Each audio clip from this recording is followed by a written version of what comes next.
Hey, what's going on, everyone? Right now, you're listening to the That's Textbook Sports podcast. I appreciate every one of y'all, all of my subscribers, listeners, everyone who's liked this video, interacted, commented, followed me on social media. The links to my social media are in the description, so make sure you go check that out. But yeah, like I said, I appreciate every single one of y'all. You're all helping make this channel grow, and I couldn't be more thankful for it. So, still, tons of content coming up. Go ahead, check out my latest videos on Jerzon Newton film breakdown.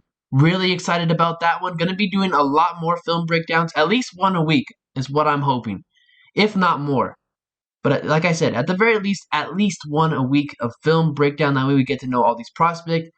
And then scouting profiles, all of those sorts of things pertaining to after the Super Bowl. But as for right now, it's Super Bowl weekend. There will be a recrowning or a new champion in the NFL. Excited to see how that plays out. The players and all the coaching staff, they get 2 weeks for this game. So 2 weeks to see what they came up with. And hopefully it's exciting. There's been a couple of Super Bowls that have been really downers sometimes, and there's some Super Bowls that are absolute classics. Let's hope that this is one of them. So without further ado, as you all know, that's textbook.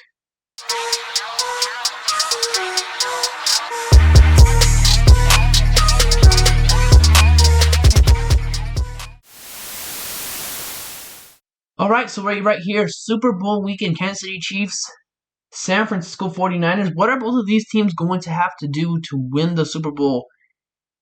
And let's start off with the San Francisco 49ers, right? Because it has been I would say, characterized as an ugly postseason so far for them. Like, they were favored in every single one of the games that they played, right, up against the Green Bay Packers and the Detroit Lions. And they just came out real sluggish. Now, we have seen teams, as a matter of fact, the Kansas City Chiefs, when they won their Super Bowl with Patrick Mahomes, his first one, they were down against Houston. We all remember that game, right? 24-0 Houston had. And then Kansas City just comes absolutely roaring back. Kansas City also got down in the AFC Championship game. Then it followed, and that carried into the Super Bowl. Yet they still were Super Bowl champions and crowned. So we've seen teams do it in less ideal ways before. The San Francisco 49ers offensively, what are they going to have to do? To me, it pertains to running the football, right? We've seen this Kansas City Chiefs defense get shredded in the run game on defense. We saw what Buffalo did to them, right? And we thought Baltimore could translate that as well. Well, it turns out Baltimore, all of the running backs had 6 carries combined together. So, and you have to give Kansas City credit because they handled that run. So for San Fran, it's running the football, and not only running the football, but here's my biggest issue with them running the ball. Guard, center, and guard. Like, that interior of the offensive line, and really everyone outside of Trent Williams, their left tackle, is really suspect. So we've seen them giving up pressures, hurries, not be so sound on both sides. So that'll be interesting for me. Like, that's going to be key. Like, the interior of that offensive line has to have a really good game. And of course, giving the ball to Christian McCaffrey. And it's the same format for San Fran, right? Like, we want to get the ball to our special playmakers. We want to get the ball to Kittle, Samuel, Ayuk, Christian McCaffrey, and let's have Brock Purdy make a couple of special plays, right? Because if we're running the football, and that's our main focal point. So you script out, okay, we'll probably throw the ball around, ideally, 25 to 30 times, and about, I would say, half of those, or a little bit over than half, is the quarterback having to make not special throws, a couple of special throws, but some really simple give-me's, right? Kind of glorified check down, something really high percentage, but it's a chunk play, and all of that. And San Fran has to stick to the run. Like, there's been times in Kyle Shanahan's past where they ran the football really well in games, but somehow they only ran it 12 times. Like, even if it isn't working early on, you have to keep Kansas City honest and run the football because Kansas City loves to blitz. And Spagnuolo on third down, any third down, what it is, he will give up a unique blitz package that he has in his pocket, and they complete it and they execute it exceptionally well. So to stymie the blitz, running the football. And the other thing for them offensively is just doing what they've done, right? Like Brock Purdy made the plays he needed to all this postseason, and especially in this NFC Championship game with his legs. That's going to be important and key for San Fran offensively. Now going to what San Fran needs to do on the defensive side, I think to me it all points to like effort on that defensive line, right? Because we know that this is a San Francisco 49ers team that has invested a lot of draft capital, and if not draft capital, funds into the defensive line. And the defensive line so far this postseason has really underachieved, and that goes to the whole defense. Now Bosa stepped up, but someone else is going to have to step up among them as well. Whether that be Chase Young or Hargrave, who they spent for in free agency, or Armstead, right? Like one of them is going to have to step up. And I point specifically to Chase Young because we've seen him take plays off this postseason, not be very good in run defense. He has to step up. I mean, last week was it? I mean, or not last week, but the last game you played was the NFC Championship game. In no capacity whatsoever should you be lacking effort in that type of win or go home environment. And now this is the Super Bowl. So will it happen? I don't know. Because if he didn't bring that type of energy in the NFC Championship game, I find it hard to believe that he's going to bring it in the Super Bowl. So they have to step up, and you have to get after Patrick Mahomes. Like, we saw Robert Saleh. Robert Saleh, for those of you who do not know, Robert Saleh was the defensive coordinator when these two teams last met each other in the Super Bowl. And so they kept Patrick Mahomes and company in check until they created that, awesome play with Tyreek Hill and Mahomes' 15-step drop back or something crazy like that. And we've seen Robert Saleh this year with the New York Jets, right? Because the Chiefs have had up and downs, and when you're preparing for this type of game, you look for what gave them fits and which team gave them fits, what type of base defense, kind of personnel were able to use. 49ers look to that game what Robert Saleh did. You know his familiarity that he has with the Kansas City Chiefs, and of course he was on the coaching staff when he went to the Super Bowl that one time. What they did there, they got after Mahomes. They attacked that offensive line because if we can point to one single weakness among the Kansas City Chiefs, it's their offensive line, and then secondly, we look at what's their supporting cast like in terms of weapons and pass catchers. 49ers, you have to get after Patrick Mahomes. You have to tighten the zones in defense and try to make him be Superman. Now, I know Patrick Mahomes has that ability and is more so capable of doing those types of things. But sometimes you have to say, okay, we just have to kind of live with this. You have to allow him to want to be doing it all. We saw the Tampa Bay Buccaneers do a lot of zone defense. They got after him on the defensive line, and it was Mahomes' worst performance in a Super Bowl, right? We saw him scrambling for his life every single play in that game versus Tampa Bay. And that's just what you have to do. Sounds simple, and it's very easy to say, but also very, very, very, very difficult to put out in full force and do. Now let's flip side things here, okay? Let's talk about what the Kansas City Chiefs need to do to become back-to-back Super Bowl champions, the first time since, I guess, the dynasty of the New England Patriots. Kansas City is running, like same thing with San Fran. It's sticking to the identity Kansas City has, which is using Isaiah Pacheco, and the supporting cast really has to step up. Like Marquez Valdes-Scantling, in the regular season, we all know his famous drops, right? He and Kadarius Toney had a lot of drops. Like it was uncharacteristic things from Travis Kelce as well with the drops. You have to rely on that run game, and then Rashee Rice. Let's use him yards after catch because we know he does exceptionally well after that. So expect Kansas City to do a lot of bubble screens, short little things that they can give give the ball to Rashee Rice and have him do something after the catch. And of course, sticking with Isaiah Pacheco in that run game and using Travis Kelce, right? He's the ultimate mismatch in this game. I don't expect Fred Warner to go one-on-one with Travis Kelce, but Fred Warner is going to have to be key in zone in terms of shortening and condensing that window, because the San Francisco 49ers secondary has been really suspect, I would say, and they've had some injuries in that secondary, particularly Hufanga. Some things, so those are things Kansas City is going to do, just remain true to their identity. And then on defense, it's really getting after Brock Purdy. Like, this is a huge, this is a game where Brock Purdy hasn't been in, right?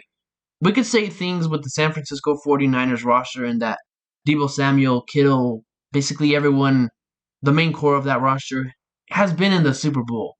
But at one of the most important positions, which is quarterback, that Brock Purdy plays, we haven't seen him in this type of situation. And to beat Mahomes, for the quarterback that's playing him, it's going to take an A+ game from them, right? And then, of course, they're going to need a couple turnovers, all of those sorts of things. But for Kansas City, like I said, get after Brock Purdy, make him do uncharacteristic things, and I like where they stand now on. Now, game pick. And now, Super Bowl game pick, I'm going to go with the Kansas City Chiefs. And I go with the Kansas City Chiefs for the reason being the leadership that they have in that locker room, right? Not everyone on this roster has that Super Bowl experience. But where they do have Super Bowl experience is Andy Reid, Patrick Mahomes, Travis Kelce, Chris Jones, the coaching staff, a lot of leaders in that locker room and that sort of thing. And then to go along with Andy Reid is he's always going to put his playmakers in the best situation to succeed, where their strengths are maximized, and it makes the job a lot more easier for them. And then he'll find ways that he can attack certain defense, keep the defense on their toes, scheme the defense out of the game, and scheme his team into the game. So I like that factor for Kansas City, and their defense is really good. Their defense plays exceptionally well. Got to give a lot of credit to Steve Spagnuolo and what he's done with that unit. And the Kansas City Chiefs offense goes a little old school, but then they do just enough with the playmakers. Like, Kelce is always going to have, he'll probably have 11 and 180 for a touchdown or two. Rashee Rice has given you nice production throughout the season. Marquez Valdes-Scantling, in the regular season, he had his drops, but in the postseason, he's cleaned that up, and he's given quality reps for the team and timely reps. Isaiah Pacheco, they always lean onto the run game, kind of old school, old-fashioned, run the football physicality, something we haven't seen the Kansas City Chiefs do in the Mahomes era, but that's what they have. And so overall, offense and defense, I like Kansas City, and I feel like that San Francisco 49ers defense does have a lot of pieces there, and they have a defensive line that they've invested fully into, but it's the Mahomes factor. Like, he's gone through a lot of terrific defenses, right? The Philadelphia Eagles last year, they had a really, really good defensive line. Secondary, they had their issues, and we saw that. And of course, Patriots with the Brady, Belichick era, they've always had really good defenses. So he's gone through that, and I know the 49ers defense is really good. But I take Mahomes over just about any defense that's put onto a modern-day NFL field and currently right now. And of course, like, I'll also say this last thing too. Baltimore Ravens had a really good, fantastic defense, right? Now, Kansas City was left scoreless in the second half of that AFC Championship game, and they only put up 17 points, right? But they still won that game because of their defense creating timely turnovers. Marquez Valdes-Scantling, Rashee Rice had timely reps and receptions, plays. That's my reason why for picking Kansas City. Now, the thing I'll say for the 49ers, right? A 49ers fan hearing me pick Kansas City is going to feel upset, right? And rightfully so, especially when your team is in the Super Bowl. Now, here's one thing I'll say for the 49ers. Throughout this, we've seen the Chiefs' offense have a lot of hiccups this year, right? They had the game against Denver, the New York Jets. There was a time period, and I don't know exactly when, so forgive me a little bit, but there was a time period during the regular season, I think for almost a month, is what I'm going to guess. The Kansas City Chiefs offense in the second half wasn't scoring touchdowns. And we've seen teams be able to keep them, circled up, keep them bottled up. So that's one thing I think, even though I picked the Kansas City Chiefs, that 49ers fans can look to and have, look to for hope. But right now, it's a 0-0 game up until kickoff happens and that first score happens. So it's in the NFL is any given Sunday, it can be anyone's game. But like I said, hopefully it is a classic. One of those memorable Super Bowls. So everyone listening to this podcast right here, let me know who you think is going to win. I want who you think is going to win. Score prediction. Leave them in the comments. Interested to know and to see what you think. And talking along the lines of memorable classic Super Bowls. In your lifetime, what was the most memorable Super Bowl for you? Whether that was your team winning their first Super Bowl or your team being crowned Super Bowl champions. Or maybe it wasn't your team. Maybe it was a different team, but it was such a classic game that, it was even though that wasn't the team that you wanted to win, the game in and of itself was just an absolute, a classic, for a lack of better words. So let me know what you think there in the comments, of course. Score prediction, team, and then a classic Super Bowl that you remember. For me, I would say it was Super Bowl 51, right?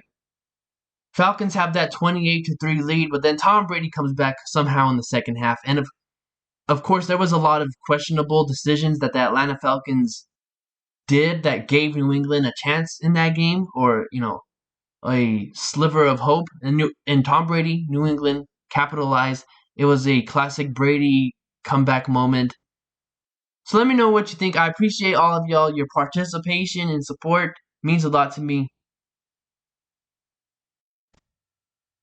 Now for my next segment, we're going to be talking about the head coaching hires this cycle. Which ones I like, feel indifferent about, and really don't like. So starting off with the list, we have the Washington Commanders going with Dan Quinn as their head coach. Dan Quinn was the defensive coordinator for the Seattle Seahawks from 2013 to 2014.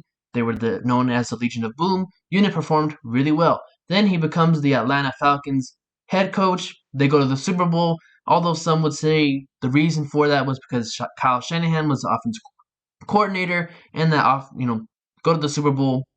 That speaks for itself, right? Then he gets fired as the Atlanta Falcons head coach. Offense after Shanahan left really wasn't the same, and he becomes the Dallas Cowboys defensive coordinator. Dallas Cowboys defense performs really well. Micah Parsons and all that unit, right? So defensively, his defenses have done fantastic. Fantastic defensive coach. Head coach, we really don't know about. And really, has he gotten the offensive coordinator right after Kyle Shanahan left? That is speculation. I always say with defensive-minded guys when their head coach is, it can work, but you have to find the right offensive coordinator for the job. We'll see how they get the offensive coordinator shaped out for the Washington Commanders, but I feel like this is although Dan Quinn is a very respectable coach, we still have questions about head coach, and out of the candidates that the Commanders could have gotten, it really feels like a downer, right? You could have gone McDonald, but then the Seahawks give him a little bit more money. You could have had Ben Johnson, but maybe, Ben Johnson decides at the last moment that he's got a change of heart. He likes where he's at with Detroit, feels something special is building over there, decides he's not going to take the job, and maybe it's just bad luck for the Commanders what they had this cycle, because I mean they have all these picks, right? Like they have the picks, potential to get a new quarterback, those sorts of things. Just a couple other things need to be taken in place for that roster, and yet they end up with Dan Quinn as opposed to what they could have gotten. So they really feel indifferent. It can work. I expect the defense to perform really well, but all eyes and attention are paid to the offense and the quarterback. Now, next on this list is Chargers, right? Get Jim Harbaugh. What else more can be said about that? We've seen him do it at the NFL level with the San Francisco 49ers, right? Their identity, run the football, have the trenches, just be absolutely stout. So that old school, grinded out type of physical football game. And it's very much similar. Like for the Chargers, envision this. You're getting what we saw with Michigan and how they won the national championship from the Michigan, think of it from 2021 up until now, right? That's what you're going to be getting for the Los Angeles Chargers. And he brings Greg Roman as his offensive coordinator. He's had they've known each other for some time, worked on the same staff with each other when they were in San Francisco, right? So love this hire. The accountability he brings, the leadership presence he brings, putting his players in the best possible situation to succeed, magnifying their strengths, running the ball with a young quarterback and Justin Herbert finally getting able to take a deep breath. He doesn't have to be the reason why they win games and play Superman, all of that. Really love this hire. It's up there with my favorite hire this cycle. Now moving on to my favorite hire this cycle. Falcons hire Rams defensive coordinator Raheem Morris. Raheem Morris has experience in both sides of the ball. He was the Falcons wide receivers coach in 2016. And that Falcons, we all know that Falcons team in 2016, they performed really well, right? And Julio Jones was having career years there. And the rest of everyone else on that Falcons wide receiver depth chart was performing really well. Their technique, all of that done really well. So he has that experience. Very rare that you see head coaches with a background in offense and defense, and his background comes from the Shanahan McVay kind of tree, right? So the knock on defensive guys is, well, the offense doesn't perform well. Well, I say this. It can it can work well, and that there's not just one recipe all for success. But the offensive coordinator has to be A plus. We've seen the Houston Texans do it. We've seen the Atlanta Falcons do it and be very, very close from winning a Super Bowl. So that can work. Now, talking about Raheem Morris on that defensive side, Rams defensive coordinator from 2021 on. 2021, their defensive strength of schedule, 10th. The next year, 2nd. The next year after that, 3rd. So they played some really quality offenses, and he's done really well. I mean, the Rams, they win a Super Bowl. Yes, they do have Von Miller and all those pieces, but in the years preceding after that, it's a different unit, not as talented as they once were, and still actually were even better. And we've seen that track record that he has. And here's another thing. Like Mike Tomlin, one of the greatest head coaches in football, never has had a losing season in his 17 years as a head coach, vouching for Raheem Morris, saying he's one of the best head coaches I've ever worked. He's been one of the best, not head coaches, but coaches that I've ever worked with. Really like what Atlanta's going on, right? Because they have all the playmakers. They get Zach Robinson as their offensive coordinator. He's worked and developed some really good quarterbacks, right? He was an Oklahoma State quarterback. Helped Mason Rudolph. He helped Baker Mayfield as well. Matthew Stafford, right? All these guys that at one time we had, I would say, negative opinions and valuations about them, all under Zach Robinson performed really well. And Robinson was a wide receivers coach, right? Cooper Kupp, all of those things. So he's bringing, yes, he is a defensive guy, but he understands that Shanahan McVay tree, and he'll bring an offensive coordinator to fill in. If the coordinator does exceptionally well, then you have to replace him and have that staff turnover, right? So the only question for the Falcons is they're a quarterback away. And it'll be interesting to see what type of quarterback they bring, because in that division, they have a possibility to run that division with what they have. Really interested to see where they're going and moving on forward. Now, next is the Carolina Panthers. They hired Dave Canales to be their head coach. Dave Canales was the quarterback coach for Seattle, and we know the type of year Geno Smith had. Geno Smith had that comeback player of the year, right? Famous quote, they wrote me off. I didn't write back. And so we see that. Now Canales working with Baker Mayfield as the offensive coordinator for the Buccaneers, a resurgence Baker Mayfield has had. So he's had so far this reputation of being a QB guru. Now he's going with the Carolina Panthers with a young quarterback in Bryce Young. Hopefully for Bryce Young's sake, that trend of QB guru and what Canales has done for the quarterback helps Bryce Young.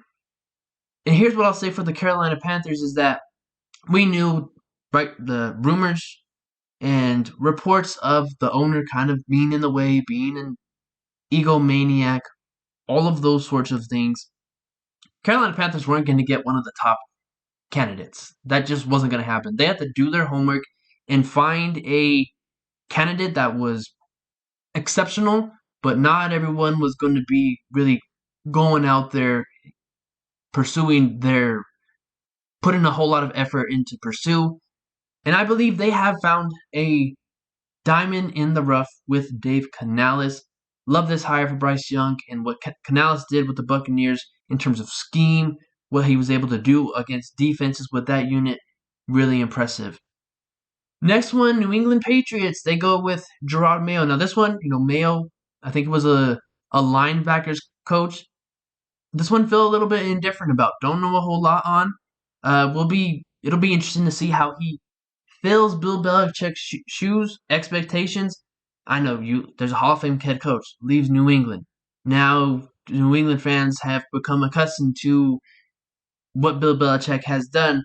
Expectations for Mayo, you gotta settle them down. And I believe that is what is going on in New England. Feel indifferent about this one. Don't know, kind of on the middle. And Raiders, they don't hire a new head coach. I mean, I guess in theory they do or whatnot, but they stick with their interim head coach that they had this past year in Antonio Pierce. And you can tell the difference between the Raiders with Josh McDaniels and the Raiders with Antonio Pierce, right? Completely different culture. Team actually had buy-in. Were playing really well. I mean, they beat Kansas City in a game really they shouldn't have won, and their offense wasn't putting much up. Now, as it pertains for the Raiders, it's about not just the head coach itself, but the rest of the staff.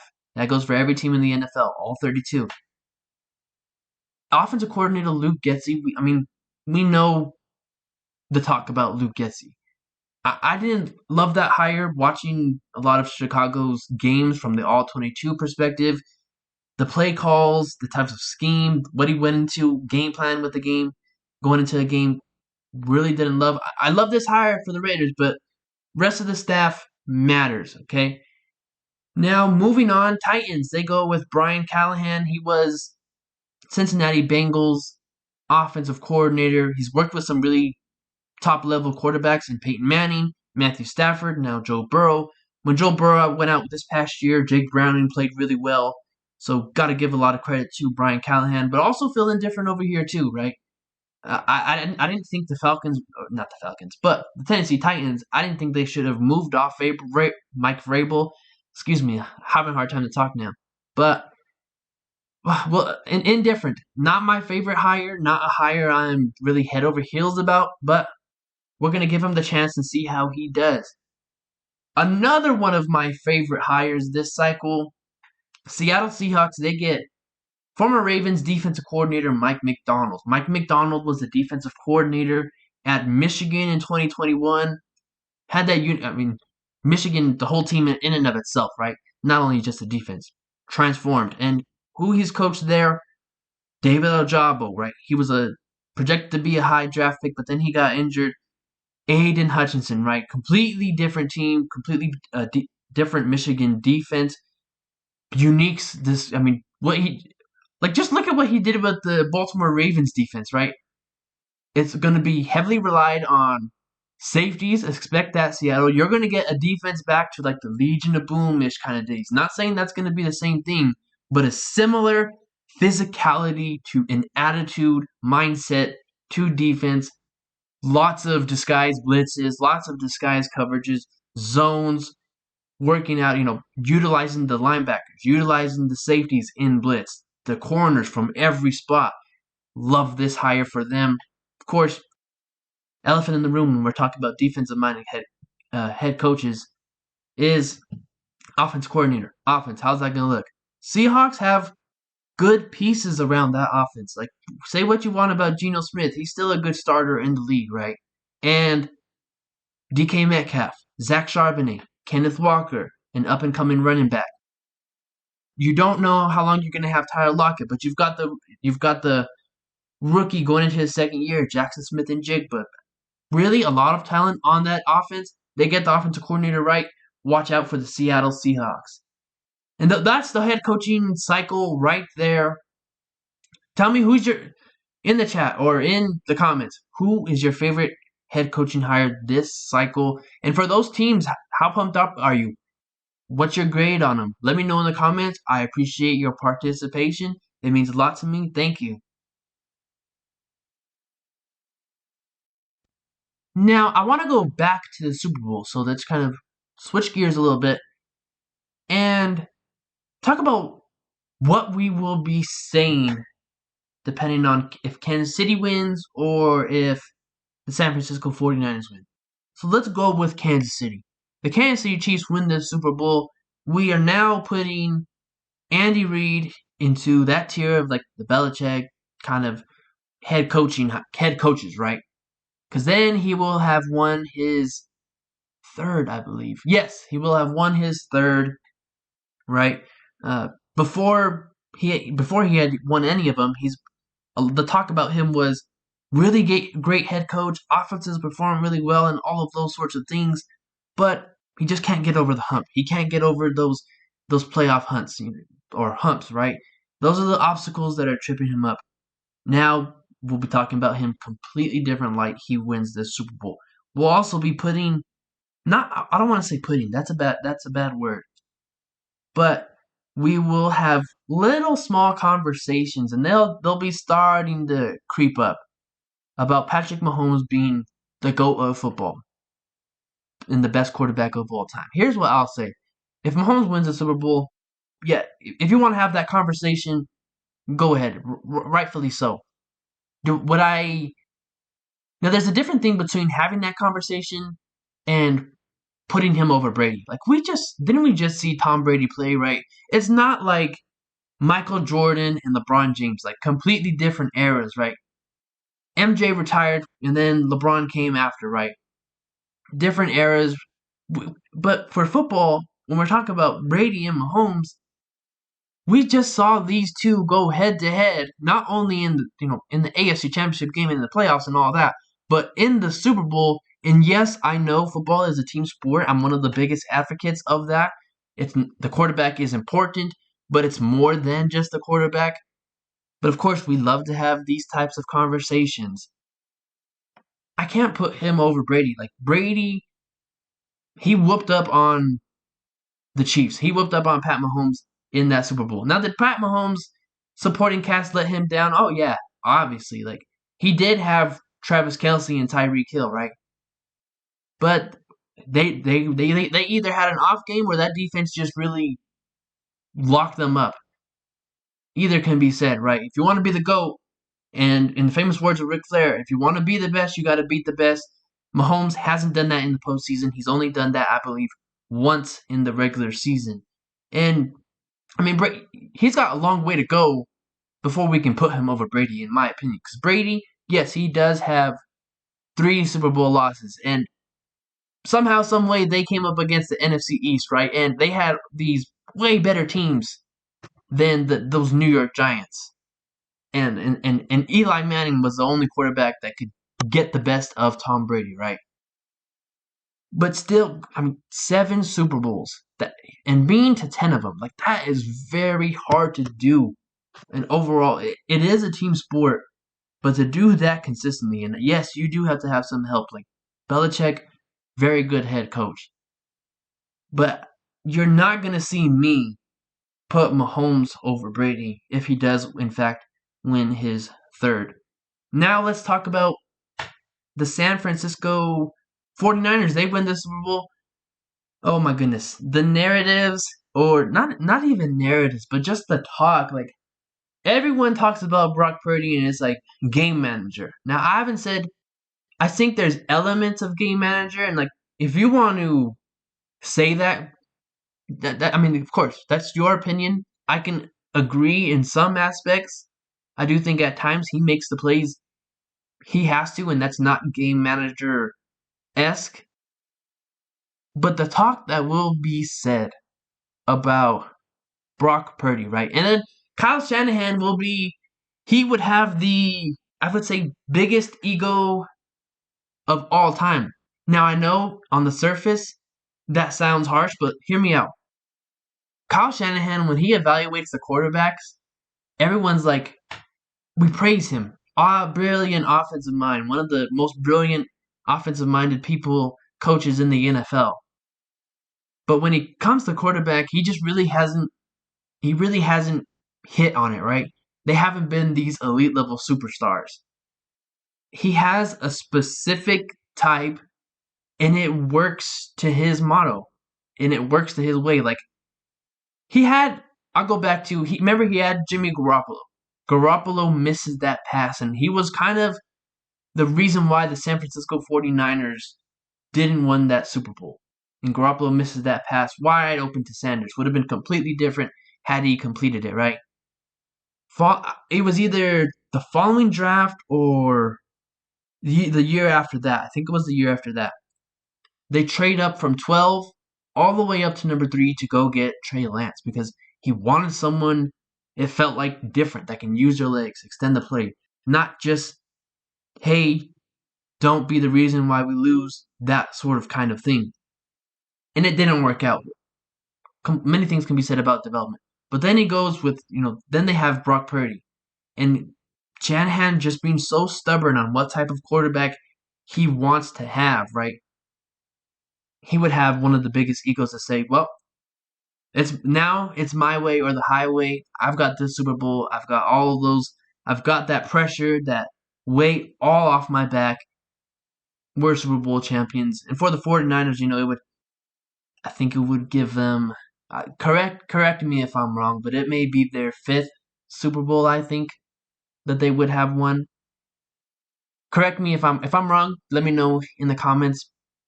But yeah, I mean that's just what I feel like the talk is going to be. And of course, I know within the media, it's a lot about not only narrative but who's better and specific individual player once these things happen and all of that. That's what I believe the talk is going to be if either one of these teams were to have won the Super Bowl. And now let's circle the wagons back to coaching, and not talking about head coaching, but assistant coaches, because this one assistant coaching hire has grabbed the NFL by storm, and that is Cliff Kingsbury, who was the offensive coordinator at USC, coaching Caleb Williams. Now all of a sudden, he's the offensive coordinator for the Washington Commanders. Commanders have had a lot of talk about wanting to set this massive haul up to go trade up from one spot just to go snag Caleb Williams in this up and coming draft. And some of you might not know this, but Caleb Williams is from the Washington D.C. area. He played high school there, grew up there. It just feels like that type of ideal fit, right? Now, that offensive coordinator hire, I don't love. I really don't. I'll be on the record here saying that I think that's a terrible hire. And here's why it is. Like, I've done extensive amounts of Caleb Williams film breakdowns, which I hope to bring up onto this channel sometime sooner. And I saw the regression from Caleb Williams from the year before this last year to now. And the scheme, the plays just so they lacked new. They lacked. I'm gonna say they lacked nuance. It was just so repetitive. It was the same thing, just kind of over and over again. They had the tight end screen or the little bubble screens. Then if that wasn't working, they would go four wide receivers out. The two guys on the inside would run slot fades. The two guys on the outside would run hitches. It's just basic offense that really doesn't give your players or your quarterback a whole advantage. And it was a terrible. I think it was a terrible system put around Caleb Williams there. So if you're Chicago and you trade Caleb Williams over there to Washington and you've watched the film that Cliff Kingsbury put out there for USC this past year, you might do Panthers 2.0 again, and you might be rewarded. Maybe not, maybe it falls in the top 5, or maybe heck, you hit another jackpot and it becomes the first overall pick again. Now look at how that sets up your team. This one, that hire to me feels like a reach for the Commanders. And I know you could say, well, how many quality candidates this late in the year were possibly there? Listen, there's benefits to going all out, right? If you're going all in and all out, you better be right. And the Commanders have to be right. Now, do they have the playmakers in place? Yes, you have Terry McLaurin and you have Jahan Dotson. That was a down year, a sophomore. Maybe it's a sophomore slump year for Jahan Dotson, but he's a good playmaker. But really, the only thing that really threatens defenses that you have is Terry McLaurin. Now, Chicago very well could say, well, in the deal to get it started, okay, 2 firsts and a player that gets the conversation started. Now there's going to be a little bit more added into that, and to go up from 2 to 1 for one player, like quarterback, like I said, quarterback is important, but it's not the whole team and it's not the rest of the team. Like, think of a Super Bowl 1 that it was just one player. You can't think of any. Very rare to see that that's the scenario in case. Because the franchise quarterback, I will say and repeat again and again and again, is very fragile. Think of it as like a flower, right? You're getting ready to plant, you plant that flower. You have to be fragile with it, right? You have to do certain things. You have to give it the right kind of supplemental stuff, and it has to have the right amount of base and support. Otherwise, it really doesn't blossom into what you thought it could have been or what the image says it could be, right? You have to be very fragile with it. And we've seen, talented prospects from the draft go into the NFL really get ruined. And if I'm completely wrong on Kingsbury, I will admit it right here on this podcast, on this channel. But I think Commanders are going. I think they're going out a little bit too much. I think this isn't something that's calculated because you were still a terrible roster. You're going to have to trade valuable assets to go up one spot, which it sounds crazy, just to get one player. I don't know. Offensive line not good on that team either. If Chicago does it, they very well might look like geniuses.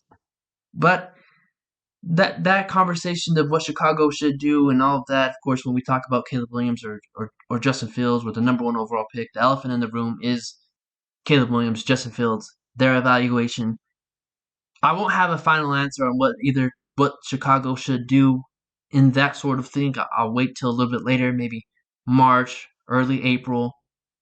But that's just how I'm feeling this thing might shape up if that does happen. And I think Washington is just acting a little emotional here, I would say. And so that does it for this podcast. I appreciate all of y'all who you stuck it through. You lasted the whole 44 minutes and 38 seconds. So I appreciate you guys. It means a lot to me. Make sure you follow me on social media. The links to my social media will be in the description. Go ahead, check that out. I appreciate it. I appreciate all of you, all my subscribers, everyone who interacts with this video. This week, we're going to be having a film breakdown. Don't know the player yet, but expect a film breakdown in the coming days. I appreciate all of y'all. Have a great and blessed day. God bless y'all. And until next time, deuces.